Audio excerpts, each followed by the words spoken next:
نبی پاک صلی اللہ علیہ وسلم نے فرمایا کہ کل جو ہے وہ شکر جو ہے وہ میں نے خود جو ہے وہ کھائی ہوئی تھی، تو اس وجہ سے جو ہے وہ میں نے کل اس کو منع نہیں کیا۔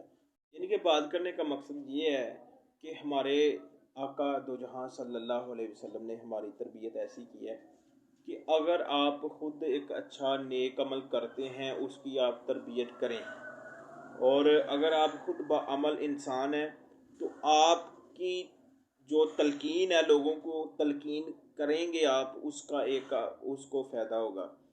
اگر آپ کے الفاظوں میں صرف مٹھاس ہوگی، دل میں جو ہے وہ نفرت ہوگی، اس گفتگو کا کوئی فائدہ نہیں۔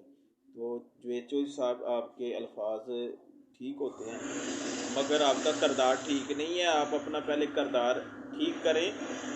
کردار جب آپ کا ٹھیک ہوگا تو پھر آپ کی گفتگو جو ہے وہ لوگوں پر اثر رکھے گی۔ اپنا خیال رکھیے گا، بہت شکریہ۔